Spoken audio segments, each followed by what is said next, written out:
जय श्री कृष्णा, जय महाकाल, जय श्री खाटू श्याम। सभी भक्तों को मेरा राम राम। और चलिए आज फिर आपसे मुलाकात का समय आया है। कल महाशिवरात्रि है 1 मार्च 2022 को। तो कुछ जानकारी मैंने कल दी थी और कुछ जानकारी मैं आज दे रहा हूँ कि शंकर भगवान जो त्रिकाल है, त्रिकाल दृष्टा हैं, त्रिदेवों में से एक महादेव हैं, जो मृत्यु लोक के देवता कहे जाते हैं, जिसकी परमिशन के बिना, जिसकी आज्ञा के बिना मृत्यु देवी भी यहाँ मृत्यु लोक पे नहीं भटक सकती। तो उस महाकाल, उस महादेव का कल पाणी ग्रहण संस्कार होने जा रहा है माँ गौरा के साथ। और उस माँ गौरा के आशीर्वाद सबको मिले, सब खुश रहे, मस्त रहे, स्वस्थ रहे, पूरा साल भर उनके घर में धन धान्य की वृद्धि होती रहे। इसी मनोकामना के साथ मैं पंडित दिलीप व्यास आपके सामने फिर कुछ तथ्यों को लेकर आया हूँ जो महाशिव पुराण से ले आया गया है। और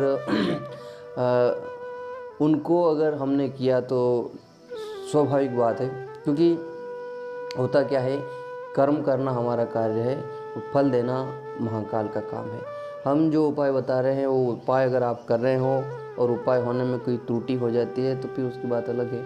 अगर मान लो अपने भाग्य में कुछ अड़चन आ रही है, उस अड़चन को समाप्त करना महाकाल चाहता है और हमको उपाय करना होता है, हम उपाय कर लेते हैं तो निश्चित ही वो अड़चन दूर हो जाती है। तो चलिए मित्रों, आज हम चलते हैं शिव पाणी ग्रहण के दिन की चर्चा करने के लिए। शंकर भगवान एक ऐसे देवता हैं जो लेख मिटाते हैं। हमारे भाग्य में जो भगवान विधाता जो लेख लिख देते हैं, अगर हम शिव जी के चरणों में चले जाएं तो हमारे लेख को मिटा देते हैं। तो चलिए, कल शिवरात्रि है, शिवरात्रि का दिन सवेरे उदय होगा, नहा धो लें सब लोग और व्रत करें। व्रत करना अच्छी बात है। और कल क्या चढ़ाने से किस फल की प्राप्ति होती है वो बताने की चेष्टा कर रहा हूँ, तो आप लीजिए, सुनिए। हमको शिव जी के शिवलिंग पर दूध चढ़ाने से आरोग्य की प्राप्ति होती है। किसकी प्राप्ति?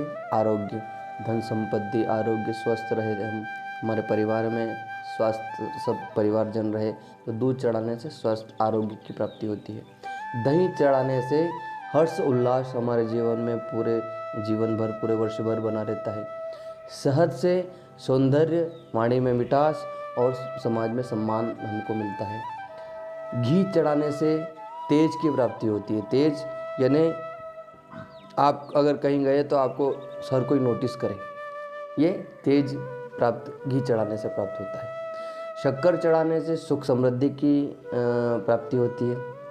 और तेल से धन प्राप्त होता है। तेल अगर चढ़ाते हैं हम तो धन प्राप्ति होती है। इसी तरीके से चंदन से मान सम्मान मिलता है, चंदन लगाने से मान सम्मान मिलता है। और केसर लगाने से दाम्पत्य जीवन में खुशी आती है। इसी प्रकार गन्ने का रस सुख समृद्धि की वृद्धि करता है और बेल के पत्र सभी संकट दूर करता है। तो आपने सुना, मैंने इन चीज़ों को बताया। आपको जिस फल की प्राप्ति करना है महाशिवरात्रि के दिन, वह चीज़ उनको चढ़ाएं। चावल चढ़ाने से सुख समृद्धि की प्राप्ति होती है। बेलपत्र, बिल्कुल शिव जी को बेलपत्र अवश्य चढ़ाएं। बिना बेलपत्र के चढ़े शिव जी की पूजा अधूरी रहती है। बेलपत्र चढ़ाएं और चावल चढ़ाएं। उसके बाद में धतूरा चढ़ाएं, ठीक है। और नंदी महाराज को एक और काम करिएगा, नंदी महाराज को कल हरा चाला खिलाने से भी हमें सुख समृद्धि की प्राप्ति होती है। नंदी महाराज शंकर भगवान का वाहन है और वाहन हैं और वो ब्रह्मचारी भी है। नंदी महाराज की कथा कभी सुनाऊंगा।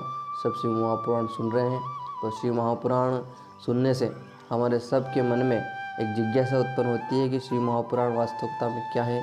तो शिव महापुराण एक ऐसा ग्रंथ है जिसको पढ़ने से हमारे परिवार की सुख समृद्धि लौट आती है, क्योंकि उसमें ऐसे उपाय दिए गए हैं, जैसे रुद्राक्ष कौन सा पहने, रुद्राक्ष एक मुखी से क्या प्राप्त होता है, इस तरीके से 14 मुखी तक रुद्राक्ष है और आगे भी रुद्राक्ष मुखी होते हैं, उनको पहनने से क्या क्या फल प्राप्त होता है, अगले वीडियो में ज़रूर बताऊंगा।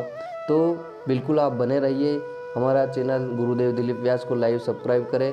मैं नीचे नंबर भी दे देता हूँ, ताकि कोई किसी को परेशानी हो, समस्या हो तो मुझसे बात कर ले।